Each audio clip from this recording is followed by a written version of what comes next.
할렐루야.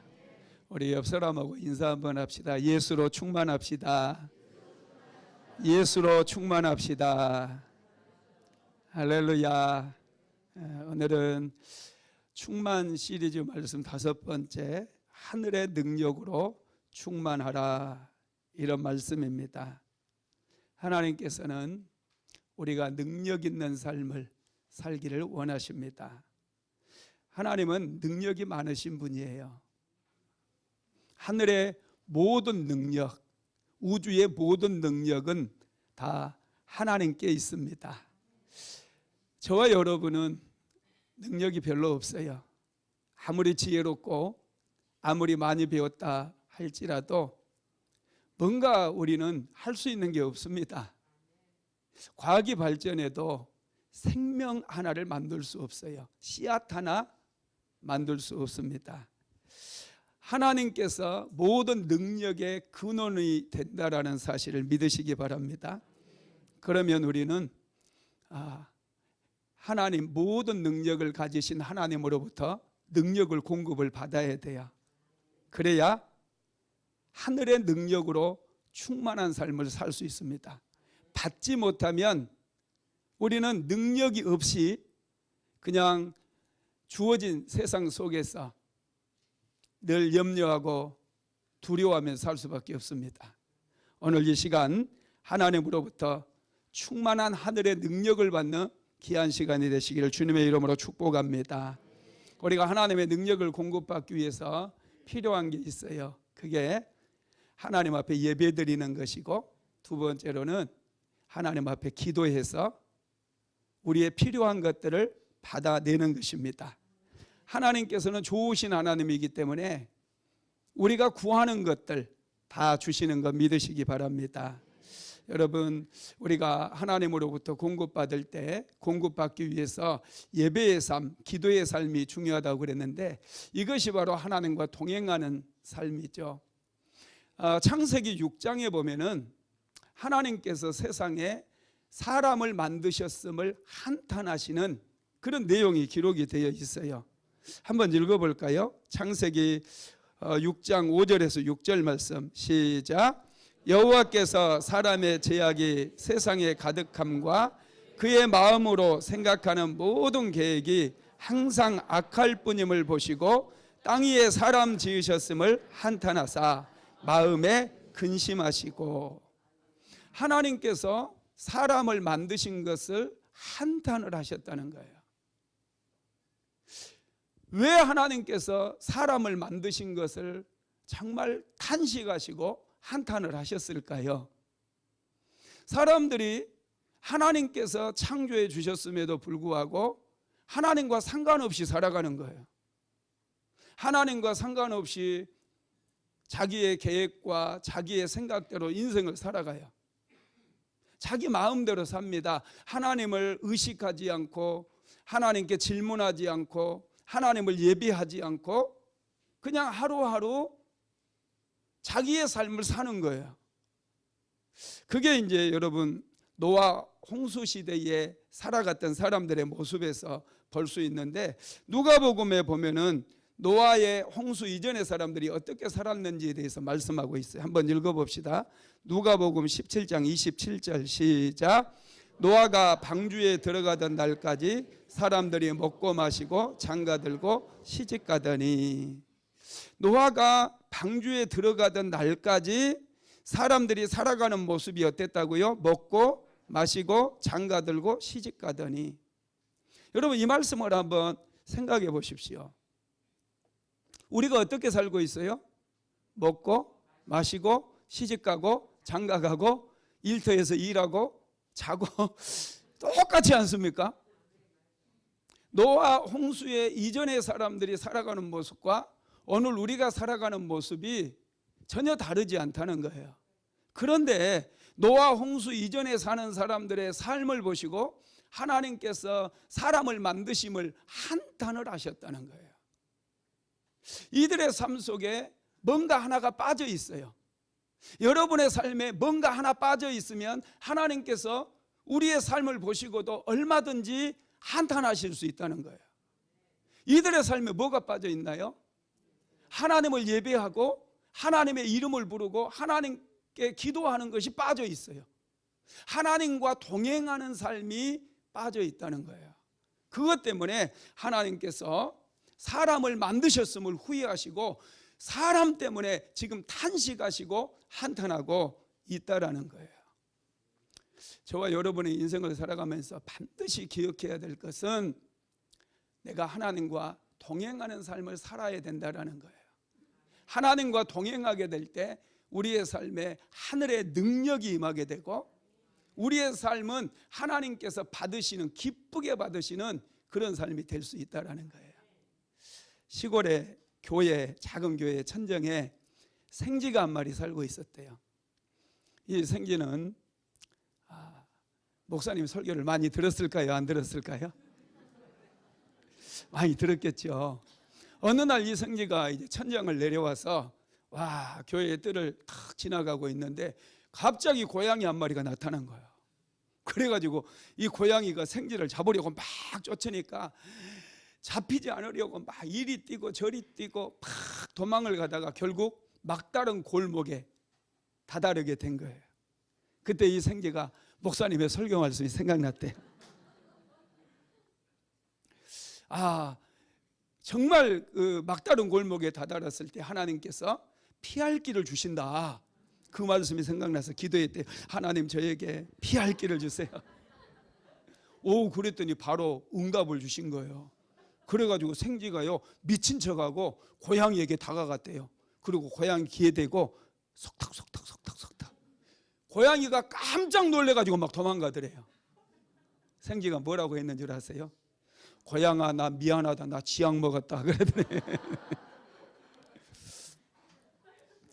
하나님께서는 우리가 하나님과 동행하고 매일마다 하나님께 기도하는 삶을 살아가기를 원하십니다. 우리가 기도할 때 하나님께서 가까이 오셔요. 신명기서 4장 7절 말씀 한번 같이 읽어봅시다.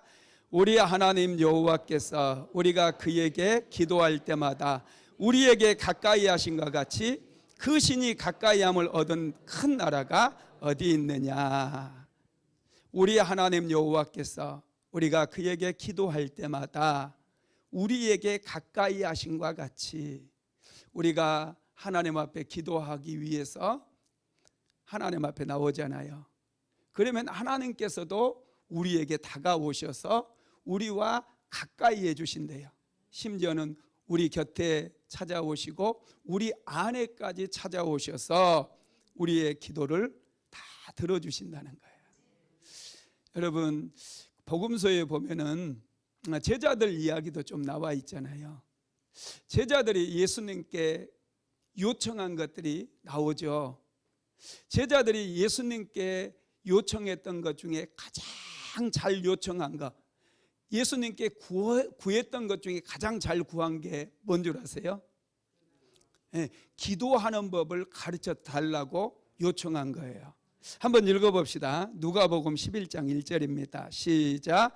예수께서 한 곳에서 기도하시고 마치심에 제자 중 하나가 여짜오되 주여, 요한이 자기 제자들에게 기도를 가르친 것과 같이 우리에게도 가르쳐 주옵소서. 기도를 가르쳐 달라고 구했던 것이 정말 최고의 기도였어요. 사실은 저와 여러분도 자꾸 기도하는 법을 하나님께 질문해야 돼요. 저도 기도를 20년 넘게 하고 있지만은 무엇을 구해야 될지 모를 때가 참 많아요.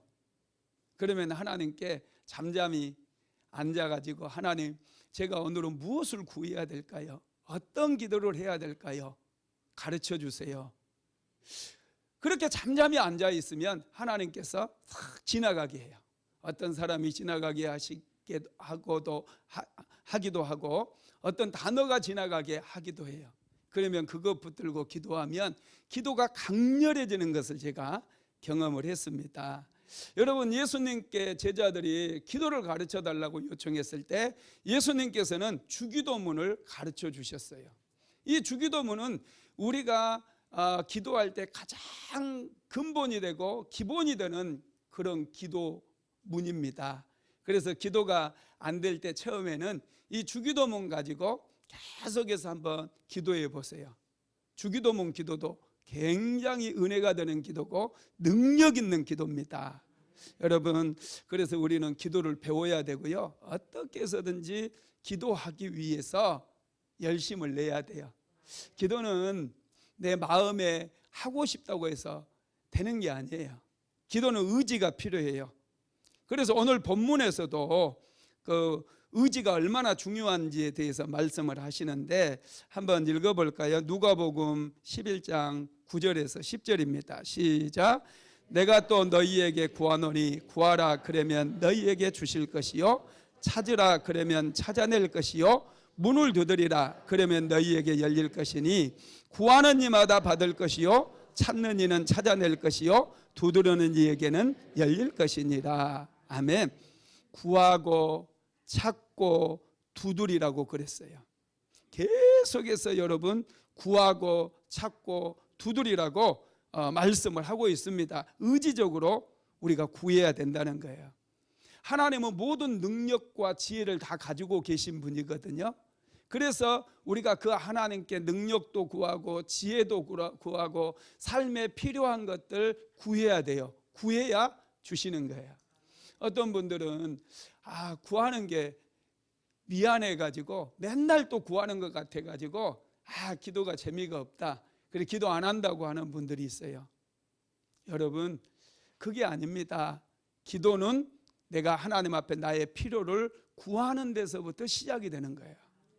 우리는 매일마다 필요가 있지 않습니까? 건강도 필요하고 하나님께서 축복을 주셔야 내가 하는 일이 잘 되고 자녀들도 잘 키울 수 있고, 범사에 여러분 하나님의 복이 필요해요. 건강의 복, 우리가 보호도 받아야 되잖아요. 오늘날 얼마나 많은 사건 사고가 있습니까? 남편이 운전하러 가다가 무슨 일을 당할지 어떻게 합니까? 이런 위기로부터 나를 구해주세요. 우리 남편을 지켜주세요. 우리 자녀들 학교에서 공부 잘하게 해주세요. 집중하게 해주세요. 이런 것들을 구하라는 거예요. 여러분, 구하면 하나님께서 주시는 줄로 믿으시기를 바랍니다. 하나님께는 자원이 풍부하셔서 영적인 자원도 많고요, 새로운 아이디어도 많고요, 하나님은 모든 것을 아시기 때문에 우리에게 새로운 길도 열어주십니다. 그래서 여러분, 우리는 하나님께 구해서 받아야 돼요. 우리에게는 능력이 부족하기 때문에 하나님 안에 있는 큰 능력을 받아서 인생을 살아갈 때 막힌 담이 무너지고 새로운 길도 열려지고 미래도 변화되는 역사가 일어나는 것입니다.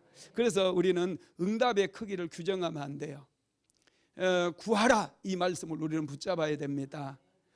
목사님들이 이 말씀을 붙잡게 되면은 위대한 목회를 할 수 있어요. 사업가가 구하라고 하는 이 말씀을 붙잡게 되면 정말 큰 사업장을 경영할 수가 있게 됩니다. 교육자가 이 구하라고 하는 말씀을 붙잡게 되면 위대한 인물을 키워낼 수 있어요. 엄마가 구하라고 하는 이 말씀을 붙잡게 되면 세계적인 자녀들을 키워낼 수가 있다라는 것입니다. 여러분, 하나님을 붙들면 절대로 손해보지 않습니다. 하나님을 붙잡고 살아갈 때 살맛이 나는 거예요. 재작년에 다니엘 기도에 섰던 이 일타 수학 강사 차길령이라고 하는 그런 선생님이 있어요. 이분이 그 간증하는 것을 제가 좀 들어보니까 이분은 매일마다 그 바쁜 중에도 하나님께 기도를 우선적으로 하더라고요. 그냥 하나님의 발 앞에 앉아 있는데요, 그리고 하나님께 오늘 해야 될 일들을 적극적으로 필요한 것들을 구한다라는 거예요. 그랬더니 하나님께서 이분을 일타 강사로 세워주셔가지고 이분이 얼마나 대단한 성공을 거두었는지 몰라요. 스카이 대학만 해도 3,000명을 보냈대요, 아이들. 대단하지 않습니까? 근데 이분이 공부를 시작하기 전에 이런 기도를 한답니다. 주님, 제가 지금부터 공부를 하려고 합니다. 잡념을 없애주시고 공부에 집중하게 해주십시오. 졸리지 않게 해주시고 산만하게 하는 악한 영들로부터 보호해 주세요. 지금 공부하는 내용이 이해되게 하시고 오랫동안 기억나게 해주세요. 여러분, 우리 학생들은 이런 기도 배워야 돼요. 이런 기도 꼭 해야 돼요.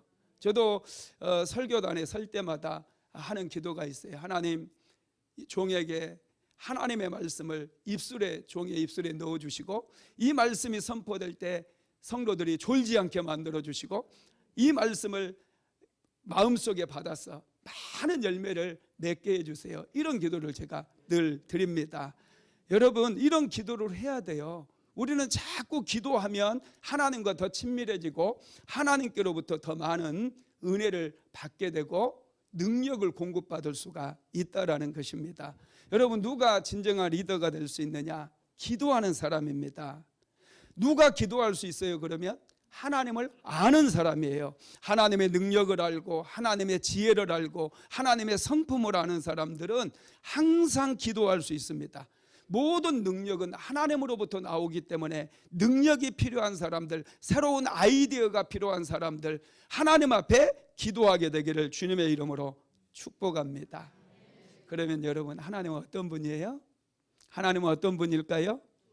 좋으신 하나님이에요. 이걸 알아야 돼요. 하나님은 무서운 분이 아니에요.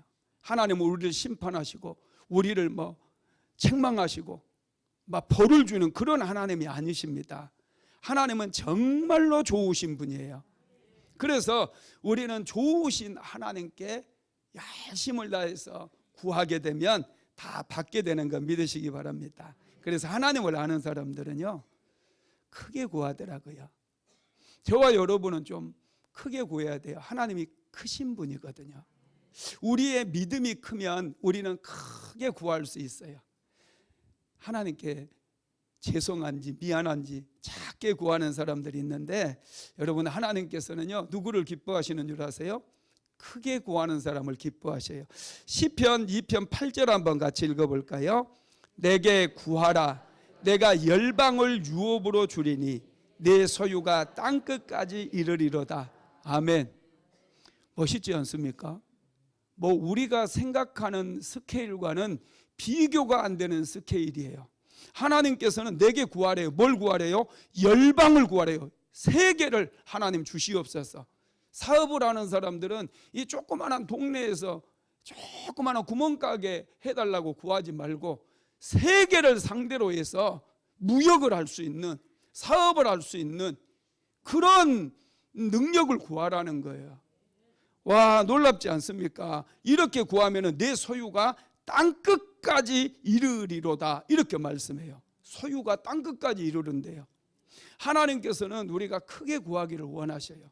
쪼물쪼물하게 인생 살려고 생각하지 말고, 여러분, 인생은 한 번뿐입니다. 기양 한 번 살아가는 인생, 통 크게 하나님께 구하고 통 크게 기도해가지고 우리의 인생이 점점 확장되는 그런 역사가 일어나게 되기를 주님의 이름으로 축복합니다. 여러분, 크게 구하려면 무엇가 필요할까요? 큰 믿음이 필요해요. 그래서 우리는 하나님께 큰 믿음을 달라고 기도해야 됩니다. 여러분, 하나님께서는 없는 게 없어요. 하나님께서는 능력이 무한하신 분이에요. 그런 하나님을 우리가 믿고 있어요. 그런 하나님을 의지하고 있어요. 그런 하나님께서 나를 하나님의 자녀로 삼아주신 거예요.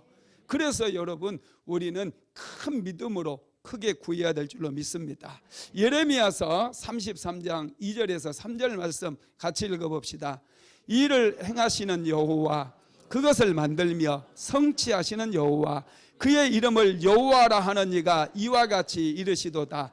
너는 내게 부르짖으라. 내가 내게 응답하겠고 내가 알지 못하는 크고 은밀한 일을 내게 보이리라. 아멘. 하나님은 일을 행하시는 분이 돼요. 일을 성취하시는 분이 돼요. 그 하나님께서 너는 내게 부르짖어라, 너는 내게 구해라, 찾고 두드려라, 이렇게 말씀하셔요. 그러면 내가 내게 응답해 주겠고 내가 알지 못하는 크고 은밀한 일을 내게 보여주시겠다라고 말씀하고 있어요.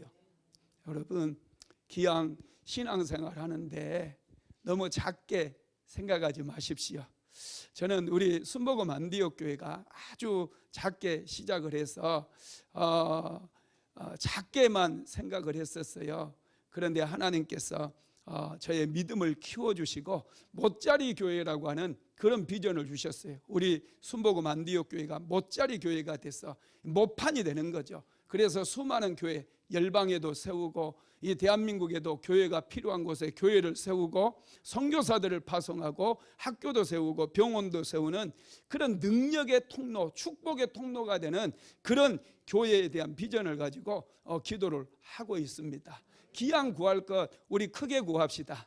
장상 신도시에 종교부지 500평 달라고 기도했었는데 그게 너무 작은 거예요. 그래서 저는 지금 1000평의 땅을 달라고 통크게 구하고 있습니다. 기양 구할 것 크게 구합시다. 주차장 부지도 커야 되지 않겠습니까? 부지가 작아가지고는 안 되겠더라고요. 성전도 새로 세우려고 한다면 제대로 된 성전을 우리가 세워야 되지 않겠습니까? 이게 사람의 힘이나 사람의 능력으로 되는 것이 아니라 하나님께서 하시면 우리를 막을 자가 없습니다. 하나님께서 역사하시면 우리를 가로막을 자가 아무도 없다라는 거 믿게 되기를 주님의 이름으로 축복합니다. 여러분, 우리가 하나님께 구할 때 하나님께서는 모든 좋은 것을 주신대요. 신명기서 28장 12절 말씀 같이 한번 읽어봅시다. 여호와께서 너를 위하여 하늘의 아름다운 보고를 여시사 내 땅에 때를 따라 비를 내리시고 내 손으로 하는 모든 일에 복을 주시리니 내가 많은 민족에게 구워줄지라도 너는 꾸지 아니할 것이요. 아멘. 여호와께서 너를 위하여, 여기서 너는 누굽니까? 하나님께 자꾸 나와서 기도하는 사람, 하나님 앞에 예배하는 사람, 하나님의 이름을 부르고 자기의 소원을 아뢰고 기도 제목을 날마다 하나님 앞에 올려드리는 그 사람을 위해서 하늘의 보물 창고를 여신대요. 하늘의 보고를 연다는 얘기는 하늘의 보물 창고를 여시사 내 땅에 때를 따라 축복의 담비, 은혜의 담비를 내리심으로 내 손으로 하는 모든 일에 복을 주시리니 내가 많은 민족에게 구워주는 그런 인생을 살게 된다는 거예요. 멋지지 않습니까? 여러분, 이런 인생이 되시기를 주님의 이름으로 축복합니다. 하나님께 구하는 사람에게 하늘의 문이 열려지는 거예요. 신앙생활을 해도 기도하지 않고 형식적으로 나와서 이 신앙생활을 하게 되면 하늘의 문이 열려지지를 않습니다. 적극적으로 구하고 찾고 두드리는 자에게 하늘의 문이 열려져서 하늘의 능력을 우리가 힘있게 된다라는 것입니다. 그래서 우리가 기도의 비밀을 알아야 돼요. 기도의 비밀을 알기 위해서 하나님을 또 알아야 됩니다. 그리고 나 자신이 누구인가도 알아야 돼요. 문제는 나에게 있거든요. 내 믿음에 문제가 있거든요. 아무리 척박하고 어려운 그런 환경, 또 흙수저를 물고 태어나서 가난한 집에서 태어나서 가난하게 자라왔다 할지라도 여러분, 하나님 믿는 사람들은 달라져야 돼요. 하나님 믿는 사람들은 적극적으로 하나님 앞에 나와서 새로운 미래를 만들어 가야 돼요. 아무리 가난이 또 질병이 내 삶을 가로막아 있다 할지라도 하나님 믿는 사람들은 기도로 가난도 돌파하고 질병도 돌파하고 저주, 내 삶에 뿌리 내려있는 이 게으른 습관들, 가증한 이런 행동들 다 돌파해 버려야 돼요. 기도하는 자들만이 돌파하게 될 줄로 믿습니다. 여러분, 우리가 누굽니까? 하나님의 자녀들 아닙니까? 우리는 예수 믿기 전에는 마귀의 종이었어요. 죄의 종으로 살았어요. 그러나 우리가 예수 그리스도를 인생의 구주로 영접하는 순간 우리의 신분이 달라져 버렸어요. 우리는 하나님의 자녀들이 되어 버렸어요. 하나님의 자녀들에게 하나님께서는 말씀하셔요. 너는 부르짖어라. 내가 내게 응답해 주겠다. 내가 알지도 못하는 크고 은밀한 일을 너에게 보여주겠다. 하나님의 자녀들에게 기도하라고 구하라고 요청하고 있다는 거예요. 여러분, 우리가 자녀를 키울 때도 자꾸 뭘 달라고 하는 그 자녀들에게 주지 않습니까? 여러분, 하나님께 계속해서 구해야 됩니다. 그래야 구하면 무엇이든지 주시겠다라고 약속하신 그 약속으로 인해서 우리는 많이 받게 되고 우리의 미래가 달라지고 우리는 복된 인생을 살아가게 된다라는 것이죠. 그러면 하늘의 능력을 충만하게 받기 위해서 우리가 어떻게 기도하고 어떻게 구해야 할까? 첫째는 간절하고 적극적으로 구해야 된다는 거죠. 자, 누가복음 11장 9절에서 10절 다시 한번 읽어봅니다. 내가 또 너희에게 이르노니 구하라 그러면 너희에게 주실 것이요 찾으라 그러면 찾아낼 것이요 문을 두드리라 그러면 너희에게 열릴 것이니 구하는 이마다 받을 것이요 찾는 이는 찾아낼 것이요 두드리는 이에게는 열릴 것이니라. 예, 구하고 찾고 두드리라. 여러분, 구할 것은 구해야 돼요. 찾을 것은 찾아야 돼요. 또 문을 두드려야 돼요. 그래야지 하나님께서 응답해 주시기 때문에 그렇습니다. 이렇게 여러분 구하고 찾고 두드리는 사람들은요, 믿음이 있는 사람들이고 열정이 있는 사람들이에요. 마음에 간절한 소원이 있는 사람들이에요. 마음에 소원이 없는 사람들은 기도도 안 해요. 기도를 해도 사람들에게 보여주기 위한 그런 외식하는 기도밖에 안 돼요. 간절함이 없어요. 열정이 없어요. 여러분, 믿음의 사람들은 소원이 필요합니다. 꿈이 필요합니다. 하나님께서 주신 그 꿈을 우리가 붙잡아야 된다라는 것이죠. 자꾸 세상만 바라보고 힘들다, 못 살겠다, 답답하다 이렇게 살아가는 예수 믿는 사람들도 많더라고요. 그러면서 현실에 안주해 버려요. 기도하지 않아요. 사람 만나가지고 자기 힘든 얘기만 해요. 여러분, 그럴 시간에 차라리 교회에 나와서 하나님께 힘든 말을 다 올려드리세요. 사람들에게 말하면 하나도 변화가 이루어지지 않아요. 그런데 하나님께 하소연하고 하나님께 나와 은혜를 구하고 도움을 구하게 되면 미래가 달라져 버려요. 지금 당장은 변화되지 않는 것 같다 할지라도 어느 순간 환경이 변화되어 있고 어느 순간 내가 달라져 있어요. 나에게 꿈이 생겨 있고 내가 열정을 회복해가지고 열심히 기도하고 예배 시간도 완전히 달라져 있다라는 것입니다. 여러분, 그렇습니다. 우리가 환경을 변화시키기 위해서 여러분 꿈을 가져야 되고요. 우리에게 믿음이 필요한 것이죠. 여러분, 우리는 이 믿음을 가지고 늘 기도하게 되면 새로운 미래가 열려지는 줄 믿으시기 바랍니다. 내가 기도하지 않고 남편이 변화될 수 없어요. 남편의 연봉이 늘어갈 수 없어요. 내가 기도하지 않는데 우리 자녀들이 막 꿈의 날개를 펴고 정말 위대한 사람으로 변화될 수 없습니다. 우리는 이것을 알아야 돼. 내가 목사고 내가 전도사고 내가 장로고 안수집사고 그것 때문에 내가 잘되고 하나님께 축복을 받는다고 생각하면 큰 오산입니다. 마귀는 그런 거 하나도 두려워하지 않아요. 오히려 더 공격해요. 여러분 우리가 기도해야 됩니다. 하나님께 소원을 달라고 기도하시기 바랍니다. 소원이 없다는 것은 인생의 목표가 없다는 거예요. 인생의 목표가 없다 보니 의욕이 상실돼 가지고 되는 대로 대충 주어진 운명에 자기 자신을 맡겨버리고 시류에 떠내려가 버리는 그런 인생을 살아요. 원망과 남의 탓하면서 그렇게 살아가게 된다는 거예요. 그러나 마음에 소원이 있는 사람들은 다릅니다. 그래서 하나님께서는 우리 마음에 소원을 주신다고 그랬어요. 빌립보서 2장 13절 한번 같이 읽어봅시다. 너희 안에서 행하시는 이는 하나님이시니 자기의 기쁘신 뜻을 위하여 너희로 소원을 두고 행하게 하시나니. 하나님께서는 우리 안에 소원을 주셔요. 우리에게 꿈을 주시는 분이에요. 그래서 하나님 앞에 나와서 한번 기도해 보세요. 하나님, 2023년도에 나에게 꿈을 주세요. 평생 붙잡고 살아갈 수 있는 사명도 주세요. 비전도 주세요.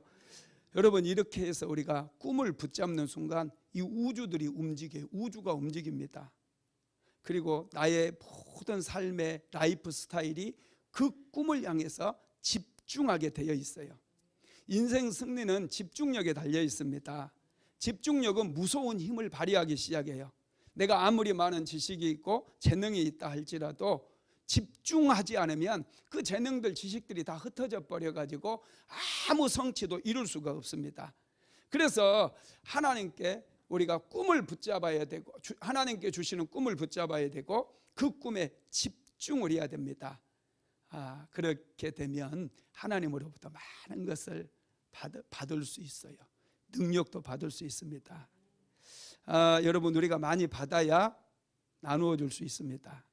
최고의 것을 하나님으로부터 받은 사람이 최고의 것을 사람들에게 나눠줄 수 있어요. 쓰레기를 가진 사람은 쓰레기밖에 나눌 게 없어요.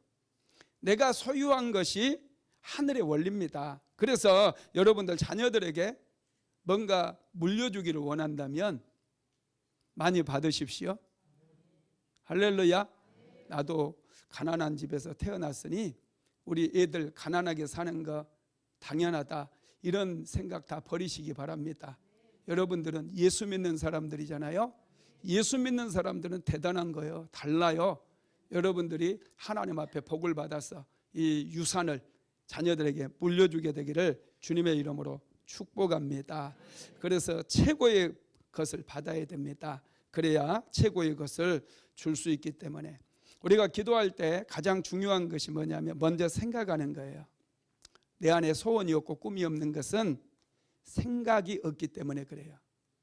생각하는 것이 훈련되지 않았기 때문에 꿈을 꿀 수가 없어요. 그래서 내 생각대로 인생을 사는 게 아니라 남이 얘기하는 대로, 남이 선택해 준 인생을 살아가는 거예요. 그러다 보니 모든 것이 원망이에요. 모든 것이 남의 탓으로 돌리게 되는 거죠. 여러분, 우리는 생각을 해야 됩니다. 할렐루야. 그래서 하나님께 어떻게 기도할까? 하나님을 어떻게 하면 기쁘게 해드릴까? 예배를 통해서 하나님께서 은혜를 주시고 축복을 주신다고 목사님이 늘 말씀하시는데, 내가 어떻게 하면 하나님께 최고의 예배를 드릴 수 있을까? 이런 고민이 필요해요. 우리가 수요 예배나 금요 예배 때 성전이 꽉 차지 않기 때문에 예배 드리는 모습을 이렇게 볼 수 있거든요. 수요 예배 나오는 거 얼마나 참 귀한 일입니까? 정말 대단한 거예요. 금요 성령 집회 나오는 것도 하루 종일 일터에서 일하고 밤늦은 시간에 나와서 그렇게 사모하는 마음으로 예배 참석하잖아요. 그런데 그런 마음으로 분명히 오셨을 텐데 성전에 나와서 예배드리는 모습을 보면 어떻게 하면 하나님께서 안 보시는 곳 거기에 앉을까 고민하고 어디 뒷자리, 구석자리 이런 자리만 선호하는 분들이 있더라고요. 여러분, 그렇게 예배드리면 안 돼요. 그런 뜨거운 마음으로 주님 앞에 나왔으면 가장 앞자리에 앉아서 하나님, 이렇게 많은 사람들이 예배드리러 나왔지만 나에게만 주목해 주세요. 하나님, 내가 정말로 은혜가 제일 필요하거든요. 하나님, 내가 정말 하나님께 주시는 복이 필요하거든요. 그러니 나에게 집중해 주시고 나의 예배를 우선적으로 받아주세요. 이런 적극적인 마음이 필요하다는 거예요. 그렇게 예배드릴 때 여러분, 하나님께서 얼마나 기뻐하시겠어요. 우리가 똑같은 이 공간 안에서 예배를 드리지만 신기하게 하나님께서 기뻐 받으시는 사람들의 예배가 있어요. 기쁘게 받으시는 예배가 있습니다. 그날 그 인생 속에 하나님의 복이 임하고 그들의 문제가 해결되고 기적이 일어나는 역사들이 일어나게 되는 것입니다. 여러분, 우리는 이런 강렬한 사모함, 기도할 때도 자꾸 딴 생각이 들어올 때 어둠의 권세들을 전부 몰아내야 돼요. 그리고 하나님께 자꾸 집중하게 해달라고 기도하면서 기도를 어떻게 해야 되는지 하나님 가르쳐 달라고, 그러면서 자꾸 기도의 줄을 잡으려고 애를 쓰고 어떤 기도를 할까, 평소에 살아가면서도 한번 기도 어떻게 기도해야 될까 생각해가지고 기도의 제목을 노트에 써서 하나님께 기도해 보세요. 기도에 막 불이 붙기 시작해요. 기도가 열정이 생겨가지고 막 목소리도 커지고 그러다 보면 막 성령이 임해가지고 능력 있는 기도를 할 수가 있게 된다라는 것입니다. 사무엘상 1장에 보면은 한나라고 하는 여인이 나와요. 한나는 아이를 낳지를 못했어요. 결혼을 했는데 애가 안 생기는 거예요. 10년이 지나요. 20년이 지나요. 남편이 걱정이 돼가지고 둘째 부인을 데려와 버려요. 둘째 부인은 애를 쑥쑥 잘 낳습니다. 아이를 낳은 둘째 부인이 이제 막 한나를 막 얼마나 구박하고 한나를 못 살게 구는지 몰라요. 그래서 한나가 안 되겠다 생각을 하는 거예요. 나에게 아들을 낳게 해주실 분이 누굴까? 남편도 아이를 낳게 해주지 못하고 내 몸으로 아이를 낳을 수 없는 그런 몸이 아닌가. 그렇다고 한다면 생명의 주권자가 어떤 분인가. 그 생명의 주권자에게 나아가서 내가 아들을 달라고 한번 기도해 봐야 되겠다. 그래서 그는 짐을 싸가지고 하나님의 성전으로 나아갑니다. 그리고 하나님의 성전에서 한나가 하나님 앞에 간절히 기도해요. 절박한 마음으로 하나님 아들을 주세요. 내 인생에도 아들을 주세요. 눈물로서 하나님께 기도하는 거예요. 그랬더니 하나님께서 아들을 주셨어요, 안 주셨어요? 아들을 주셨어요. 사무엘이라고 하는 아들을 주셨습니다. 사무엘은 위대한 선지자잖아요. 여러분 그렇습니다. 우리가 포기하지 말아야 돼요. 기도할 때 적극적으로 하나님께 구해야 됩니다. 야곱이 한 여인을 위해서 얻기 위해서 강렬한 소망이 있었어요. 자기 아내로 삼고 싶었어요. 그래서 외삼촌 라반에게 나가서 7년을 내가 봉사를 할 테니 라헬을 나의 아내로 주십시오. 그래가지고 7년 동안 열심을 다해서 일합니다. 7년이 얼마나 빨리 지나갔는지 하루처럼 지나갔대요. 라헬을 자기 아내로 맞아들일 생각하니까 하는 일이 너무 즐거운 거예요. 열정이 막 생겨가지고 더 열심히 일했어요. 콧노래를 부르면서 일했어요. 그런데 갑자기 여러분 7년이 지나고 나서 결혼식을 했는데 라헬이 아니라 레아였잖아요. 기가 막힌 거예요. 외삼촌 라반이 7년을 더 일하래요. 그래서 도합 14년을 라헬을 위해서 라헬을 자기 아내로 얻기 위해서 헌신을 합니다. 여러분 어떤 사람 눈에는 라헬을 얻는 것이 화성세월일 수 있는 것처럼 보여요. 그러나 그렇지 않습니다.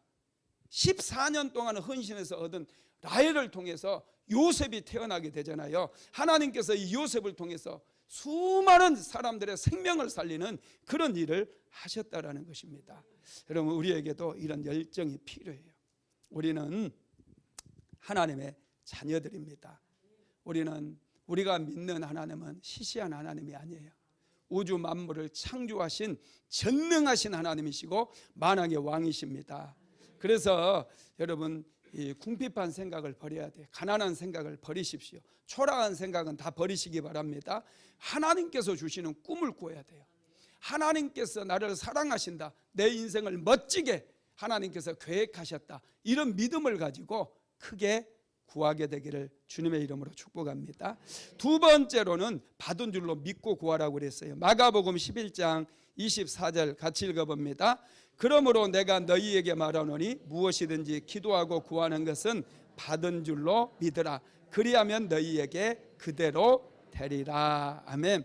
기도할 때 중요한 것은 하나님께서 반드시 내 기도에 응답해 주신다는 것을 믿는 믿음이에요.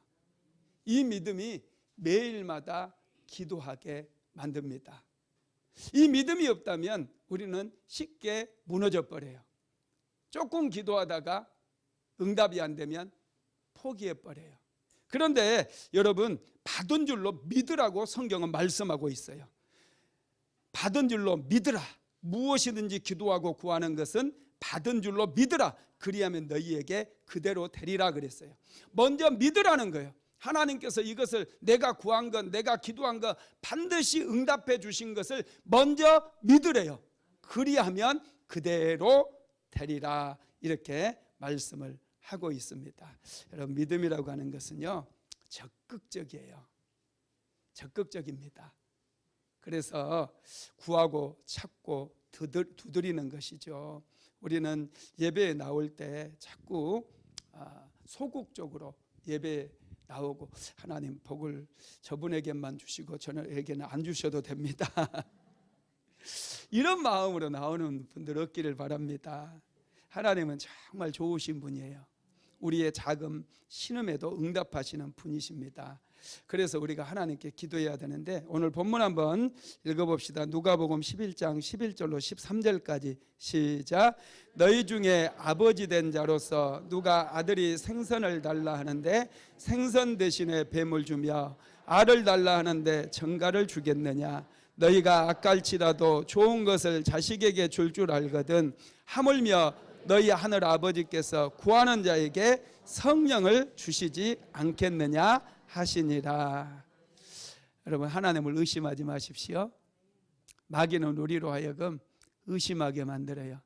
의심이 많은 사람들은 죄를 많이 짓습니다. 절대로 우리는 하나님을 의심하면 안 돼요. 하나님께서는 구하는 자에게 좋은 것을 주신다는 거예요. 할렐루야. 하나님께서 구하는 자에게 능력을 주셔요. 그것도 하늘의 능력을 주셔서 우리가 능력 있게 살아가게 만들어 주십니다. 특별히 구하는 자에게 뭘 주신다고 그랬어요? 성령을 주신대요. 와, 여러분, 세상에서 가장 좋은 게 성령입니다. 성령 받으면 다니엘처럼 똑똑해지고 우리의 수준이 다니엘의 수준, 요셉의 수준, 다윗의 수준까지 올라갈 수 있어요. 와, 정말 놀랍지 않습니까? 구약에 많은 인물들이 있지만은 다니엘과 요셉과 다윗만큼 탁월한 사람들이 어디 있습니까?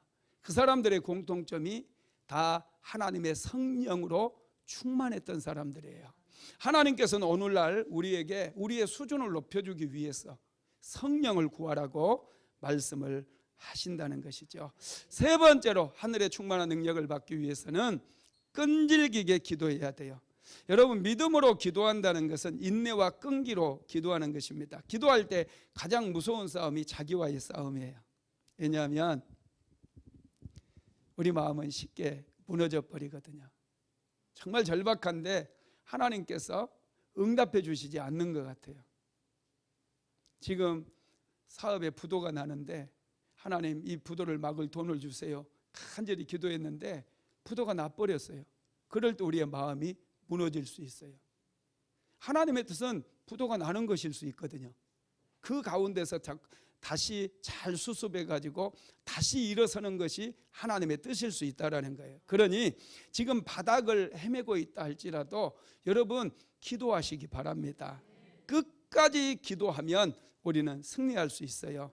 예수님께서 우리가 쉽게 무너지고 쉽게 포기한다는 것을 알기 때문에 누가복음 18장에서 억울한 과부의 비유를 우리에게 말씀해 주셨어요. 이 억울한 일을 당한 과부, 원통한 일을 만났던 이 과부는 원한에 사무쳐 가지고 이 사무친 원한을 풀어달라고 불의한 재판장을 찾아갑니다. 재판장은 사람도 무시하고 하나님도 무시했던 사람이에요. 그래서 불의한 재판장이었어요. 이 재판장에게 자기의 억울함을 하소연하고 자기의 원통함을 전부 하소연을 합니다. 그런데 불의한 재판장이기 때문에 힘도 없는 과부를 무시해버려요. 과부의 소원을 들어주지를 않아요. 그럼에도 불구하고 과부는 재판장에게 나아가는 거예요. 매일마다 나아갑니다. 매일마다 끈질기게 요청을 하면은 불의한 재판장이라 할지라도 자기의 기도에 자기의 요구를 들어줄 것을 믿었던 거예요. 그래서 매일마다 재판장에게 나아가서 자기의 억울함을 해결해 달라고 요청을 하죠.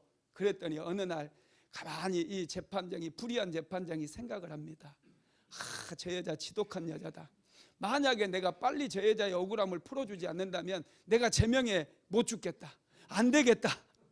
그래서 이 불의한 재판장이, 불의함에도 하나님도 두려워하지 않고 사람도 두려워하지 않는 이 불의한 재판장인데, 이 사람이 이 여자를 불러가지고 너의 억울함이 무엇이냐 들어주고 이 여자의 억울함을 다 해결해 주었다는 거예요.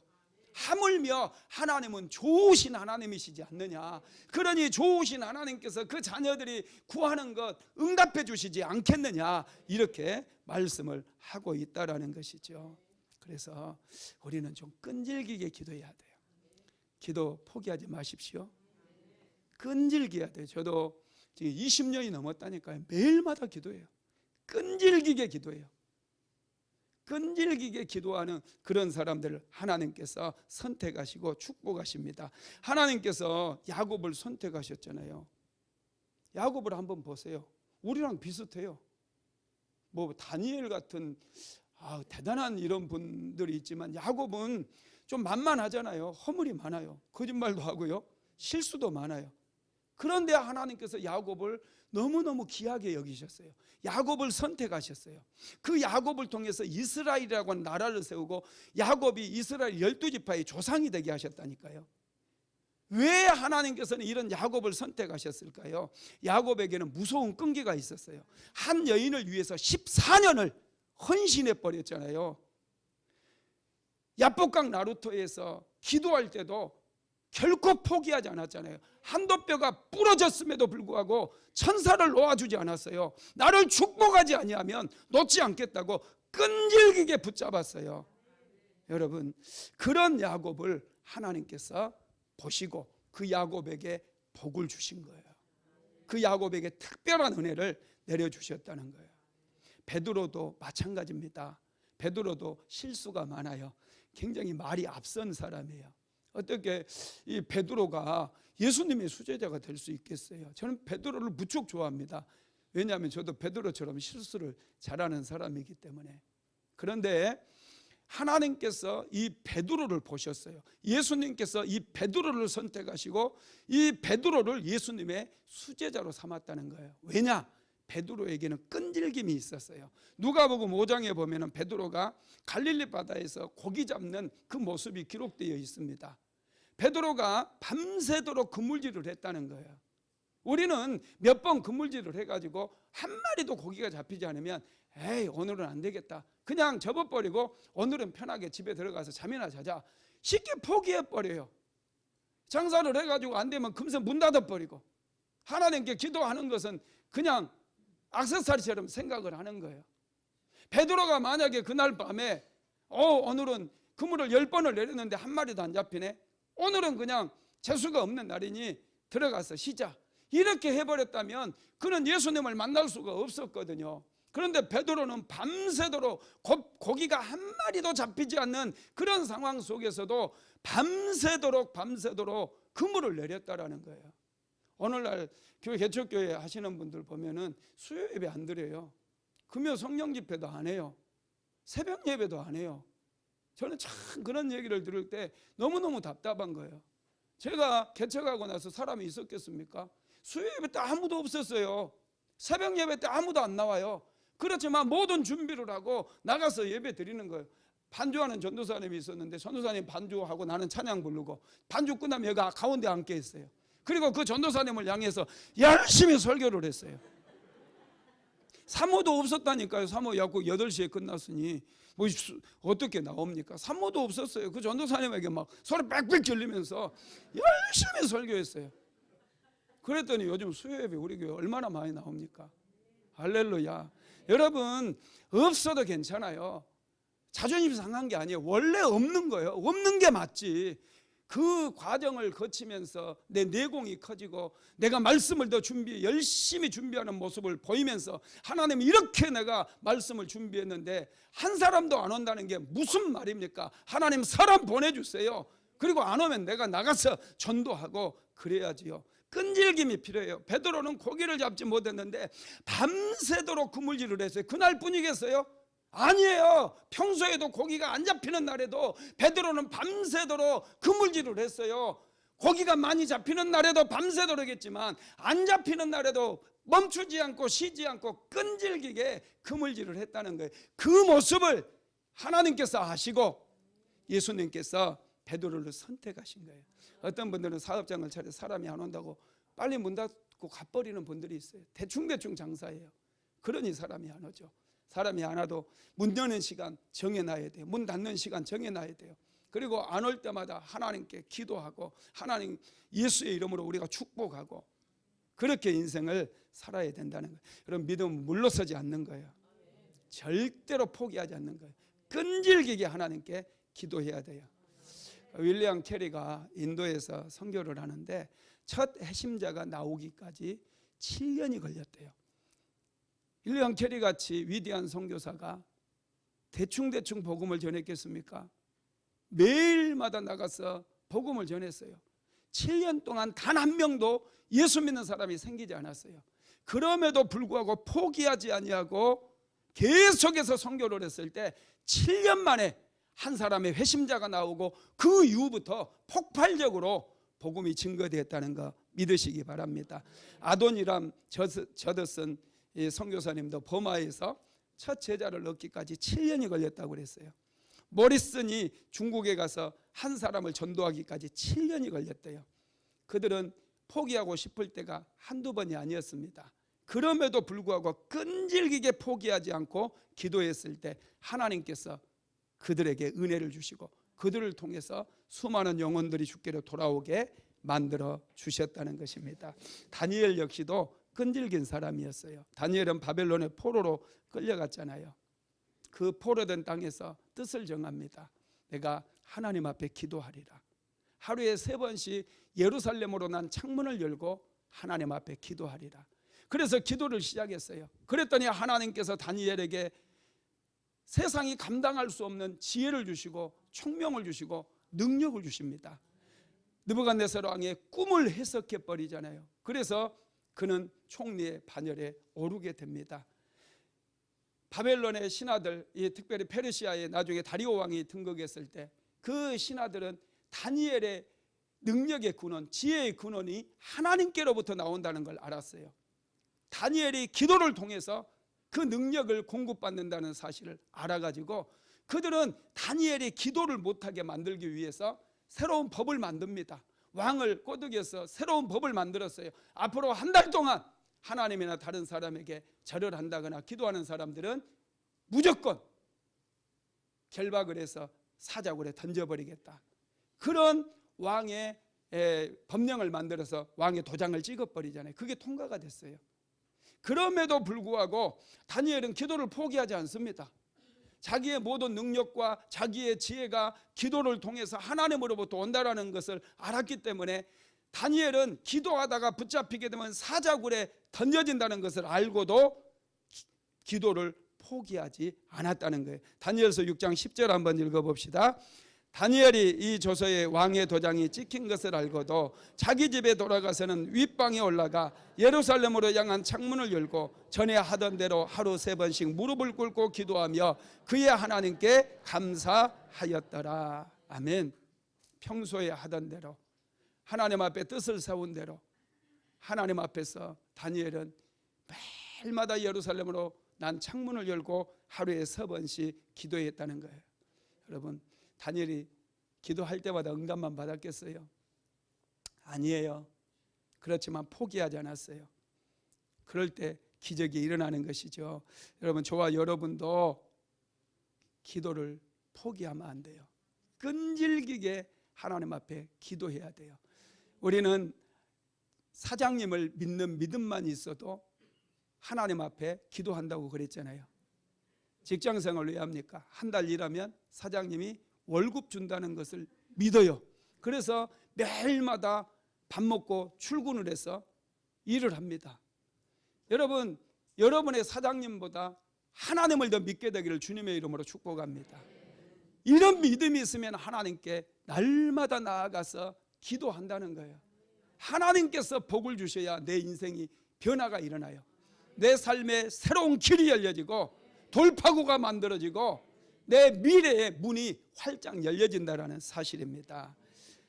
다니엘의 기도를 막기 위해서 온갖 수단 방법을 다 만들었던 그 신하들은 쾌재를 불렀어요. 다니엘이 기도를 하고 있는 거예요. 다니엘을 체포해가지고 사자굴에 던져버렸습니다. 모든 게 끝난 것처럼 느껴졌어요.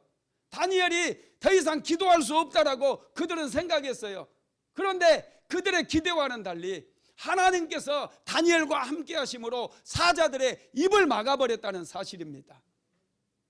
할렐루야. 여러분, 그렇습니다. 다니엘서 6장 23절 한번 읽어봅시다. 왕이 심히 기뻐서 명하여 다니엘을 굴에서 올리라 하매 그들이 다니엘을 굴에서 올린즉 그의 몸이 조금도 상하지 아니하였으니 이는 그가 자기 하나님을 믿음이었더라. 아멘. 다니엘은 믿었다는 거예요. 그래서 기도를 포기하지 않고 쉬지 않고 끈질기게 기도할 수 있었어요. 사자굴에 들어갈 망정 기도를 포기하지 않았다라는 거예요. 그래서 사자굴에서 나오게 되었다는 것이죠. 여러분, 믿음 때문에 다니엘의 인생은 형통한 인생이 되었고 믿음 때문에 크게 구했고 그는 큰 능력을 가지고 하늘의 능력을 받아서 충만한 삶을 살게 되었습니다. 말씀을 마무리하겠습니다. 하나님은 우리의 인생의 해답이십니다. 하나님을 믿고 신뢰하는 거 아주 중요해요. 신뢰하는 사람이 하나님께 기도할 수 있습니다. 끈질기게 포기하지 않고 기도할 수 있습니다. 끈질긴 기도는 그래서 능력이죠. 자, 오늘 본문 13절 한번 같이 읽어봅시다. 너희가 악할지라도 좋은 것을 자식에게 줄 알거든 하물며 너희 하늘 아버지께서 구하는 자에게 성령을 주시지 않겠느냐 하시니라. 끈질기게 구하는 사람들에게 하나님께서는 성령을 주신대요. 하늘의 능력도 주신대요. 하늘의 지혜도 주신대요. 사업하시는 분들 능력이 필요하잖아요. 공부하는 학생들도 능력이 필요하잖아요. 직장인들도 능력이 필요해요. 그러면 여러분 하나님께 구하시기 바랍니다. 구하고 찾고 두드리게 되기를 주님의 이름으로 축복합니다.